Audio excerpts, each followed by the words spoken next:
Bonjour, je m'appelle Luc Laforêt, je suis ingénieur en informatique, architecte logiciel.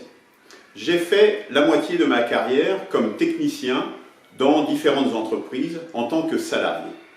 L'autre moitié de ma carrière, je l'ai consacrée à l'informatique, à conseiller de grands groupes après avoir passé un diplôme d'ingénieur CNAM.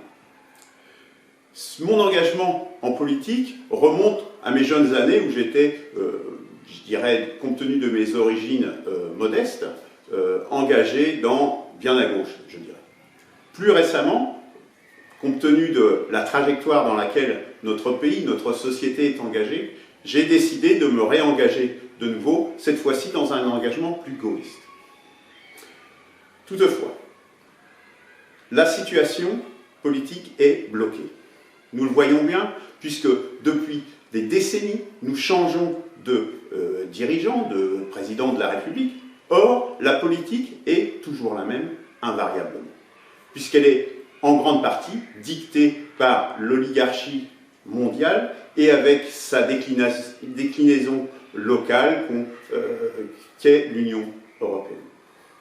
À partir de cette situation bloquée, il fallait trouver une sortie pour cette situation. Et il nous faut la trouver à nous tous. Dès lors, j'ai beaucoup réfléchi.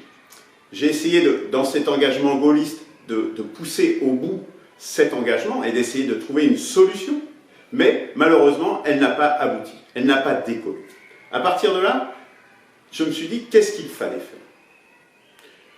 Dans ces engagements, et nous en avons aujourd'hui un florilège, notamment avec M. Zemmour, qui est vraiment à l'extrême droite, mais même des gens plus gaullistes, je dirais, ils ne sont que dans une approche défaitiste, pessimiste, passéiste. Nous ne pourrons pas changer, débloquer la situation politique en restant dans le passé ne revient jamais. On ne peut pas revenir en arrière. Ça, ce n'est pas possible. À partir de là, que faut-il pour ouvrir un espoir? Parce que la situation actuelle est assez grave. Je dirais même, elle est, moi c'est ce que j'appelle la barbarie, elle est vraiment au bord d'un effondrement. Bon, tout le monde connaît les problèmes environnementaux, climatiques. On parle beaucoup du problème du réchauffement climatique, mais il n'y a pas que ça. Il y a l'extinction des espèces aussi, ou la pollution. Mais dans les domaines de la société, les gens ne font plus société. Ne serait-ce que dans les associations peinent à trouver des bénévoles.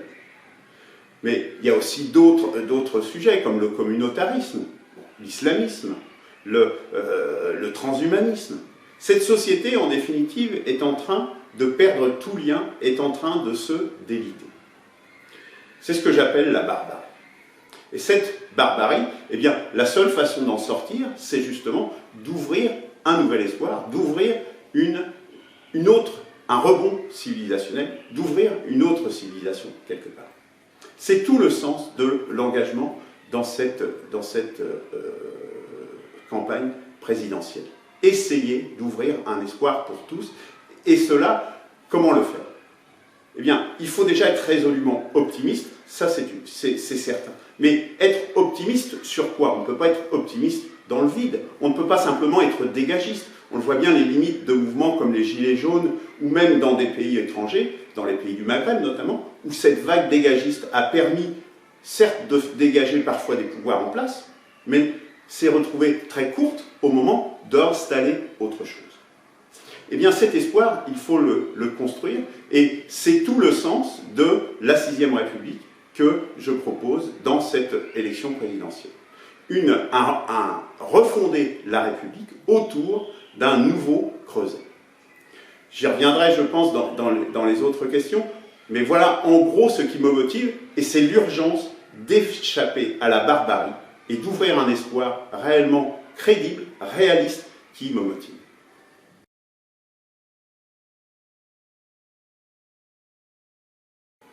C'est vraiment une excellente question. Parce que toute la question est là. Qu'est-ce qui est premier? Est-ce que c'est l'économique, comme nous le vendent tous les néolibéraux, avec leur fondé de pouvoir en France qui s'appelle Macron? où tout n'est qu'économie, tout n'est qu'économie de marché, tout doit être marchandisé?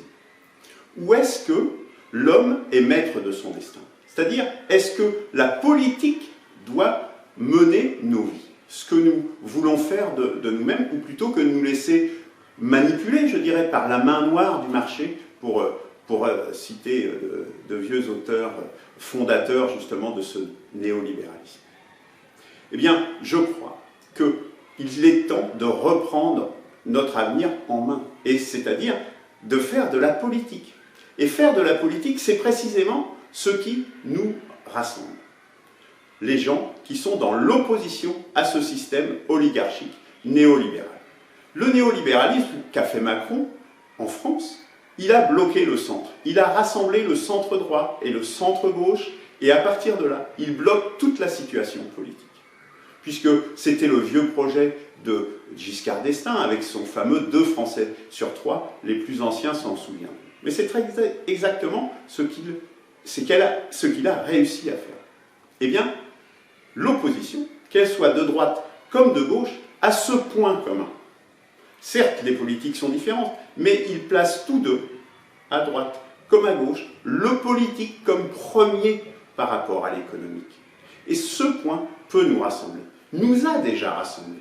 Par le passé, en 2005, c'est grâce à ce pont, que j'appelle de mes voeux, entre la droite et la gauche, que nous avons réussi à empêcher le référendum constitutionnel de 2005 sur la Constitution européenne. Je répète, référendum constitutionnel. Ce n'est pas un hasard si justement c'est ce sujet constitutionnel qui a pu nous rassembler. Il est bien évident que des gens de droite et de gauche ont des opinions différentes, défendent des intérêts différents. Ils ne peuvent pas construire un programme ensemble. Cela est exclu, bien entendu. Mais sur les sujets constitutionnels, sur les règles du jeu, pas sur le jeu, mais bien sur les règles du jeu, nous pouvons nous mettre d'accord pour débloquer la situation, précisément. Et c'est bien le problème que nous avons aujourd'hui, le blocage de la situation politique. Eh bien, sur cela, nous pouvons réussir à converger et dans l'adhésion, faire ce que nous avons réussi dans le refus en 2005, changer les règles du jeu autour d'une nouvelle constitution. Voilà le cœur de la proposition du projet d'une perspective de la 6e République. Mais, quelque part, ça va même au-delà de ça.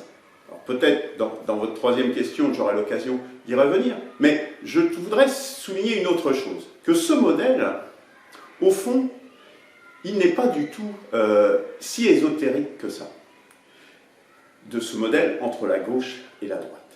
C'est un modèle qui nous a permis également de vaincre la barbarie nazie dans la Deuxième Guerre mondiale. Je vous rappelle que qui est-ce qu'il y avait comme 2 pôles fondamentaux contre la barbarie nazie? C'était d'une part des gens de droite, de la petite et moyenne bourgeoisie qui était autour de Gaulle, d'une part, et à gauche, le Parti communiste, qui ne sont jamais évidemment fusionnés. Chacun avait son identité, et c'est très bien comme ça.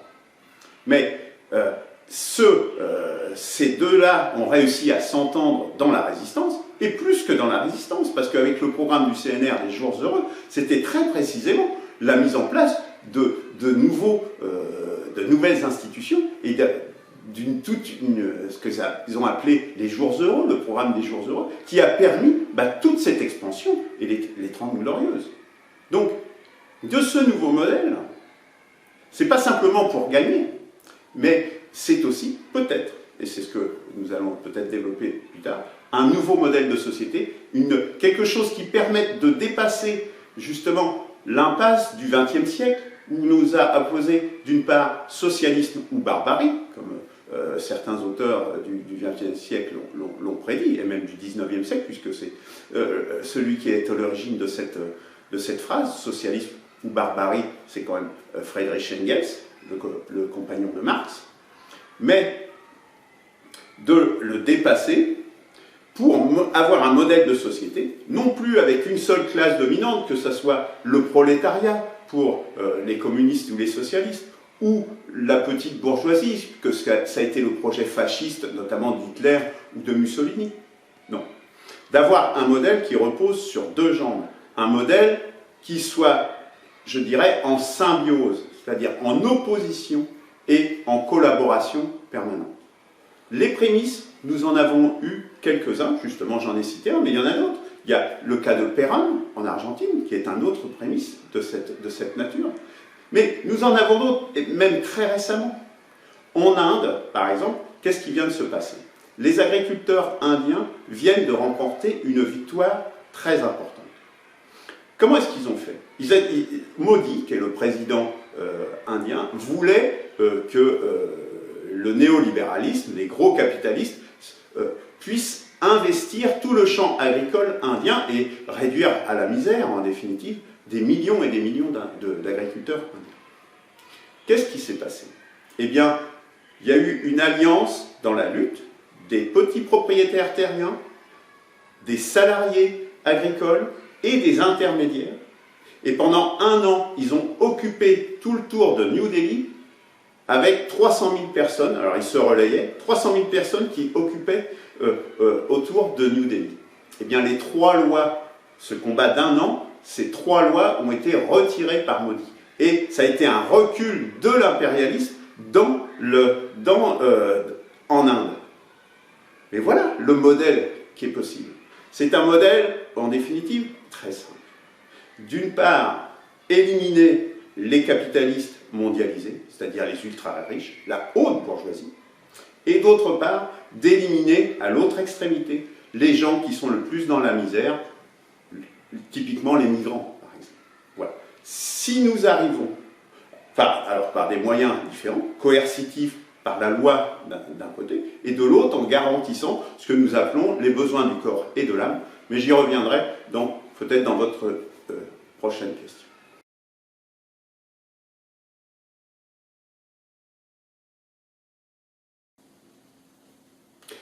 Alors, les institutions, vous l'aurez compris, c'est au cœur de la proposition d'une perspective de la 6e République, un P6R, puisque notre proposition, c'est justement une 6e République. Donc vraiment de changer complètement les institutions, de changer les règles du jeu, de changer le système, puisque, comme je l'ai dit précédemment, c'est un nouveau modèle de société. Ce n'est pas simplement une poursuite de la société actuelle, c'est vraiment, on change le modèle de société avec aujourd'hui une classe dominante qui s'appelle la haute bourgeoisie, avec un modèle à 2 classes. 2 classes qui sont en opposition symbiose permanente. C'est un modèle très différent et qui implique évidemment une constitution adéquate. Mais cette constitution, elle a donc une finalité, un objectif. Je continuerai ce que j'avais commencé à dire tout à l'heure entre socialisme et barbarie en disant que les gens de gauche notamment n'ont plus de modèle, ils sont perdus, ils sont orphelins d'un socialisme ou d'un communisme ou même d'un anarchisme qui a été complètement délétère au XXe siècle. Que leur proposer? Eh bien, il faut bien proposer un nouveau modèle de société. Et ce nouveau modèle de société, c'est toute la démarche d'une perspective de la 6e République qui passe forcément par un accord constitutionnel autour de ce modèle de société. Parce qu'il ne va pas tomber du ciel. Et vous comprenez bien que c'est quelque chose qui doit être réfléchi. Ce que j'expose là est relativement nouveau. Bien que, comme je l'ai dit précédemment, il y en a des prémices. Mais pour que ça prenne forme, pour que ça soit pérenne, durable, il faut que ça se cristallise dans une constitution. Nous l'avons vu dans les prémices de ce nouveau modèle, que ce soit le modèle gaulliste ou le modèle péroniste ou d'autres, il y a généralement un homme fort à la tête de ce genre de système, de ce genre de modèle.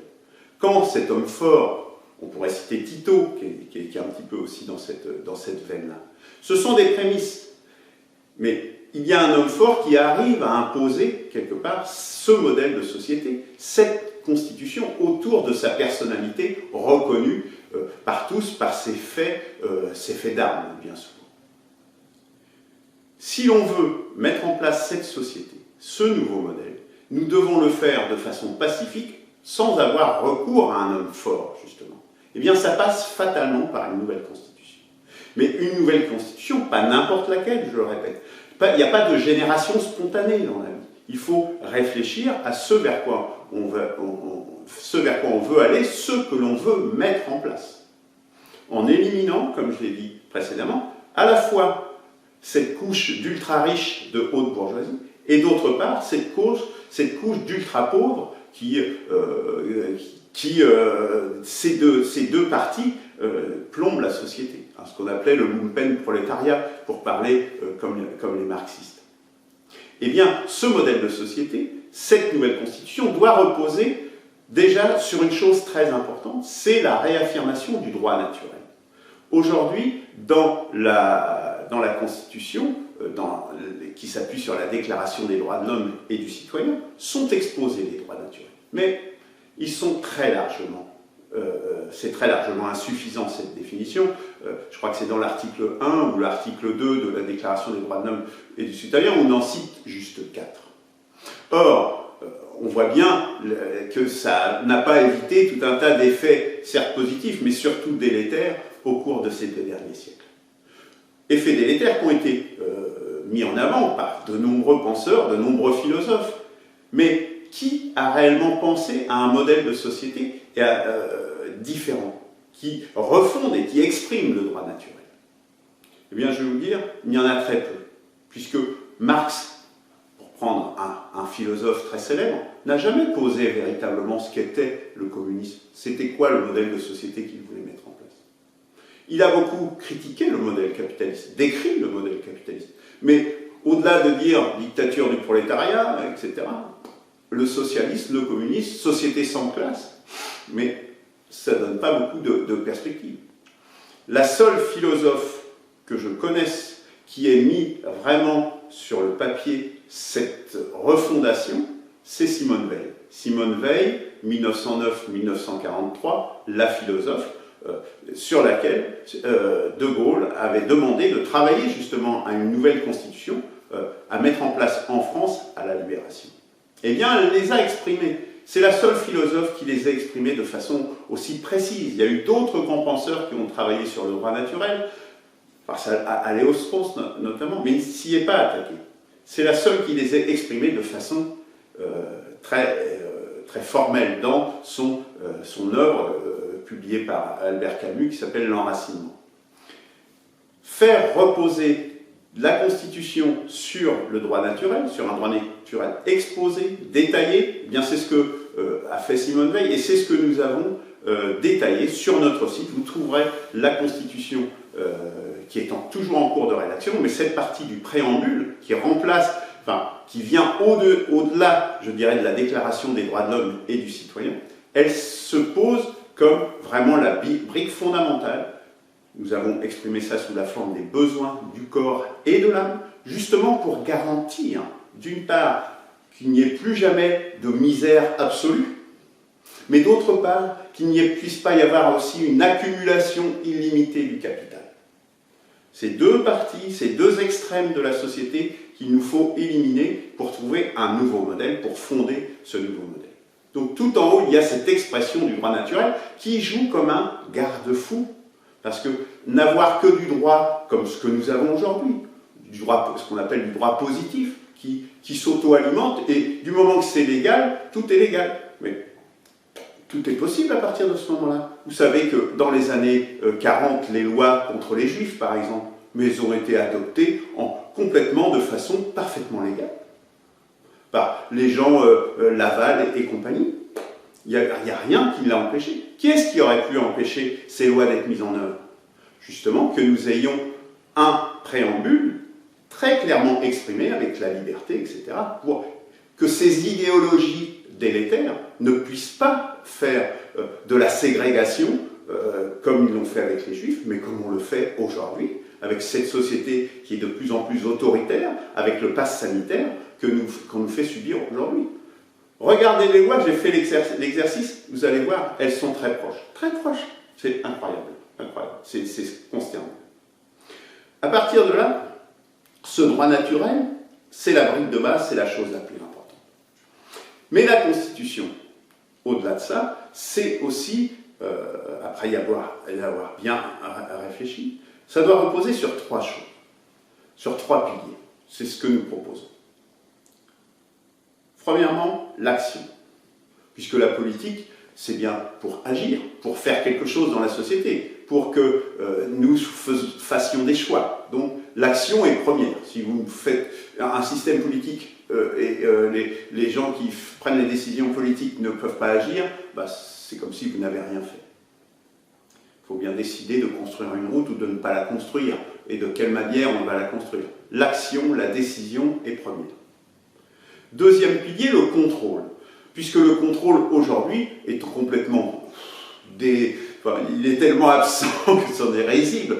L'Assemblée nationale en France ne contrôle plus rien, le Conseil constitutionnel, le Conseil d'État, tous deux organismes non élus, non représentatifs du peuple français. Et parlons encore de la magistrature qui est un entre-soi complet. Donc un contrôle issu du peuple avec une chambre constitutionnelle qui, d'une part, serait à 50% tiré au sort et à 50% élu à la proportionnelle intégrale.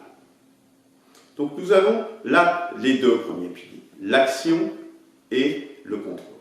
Et troisième pilier très important, les circuits courts.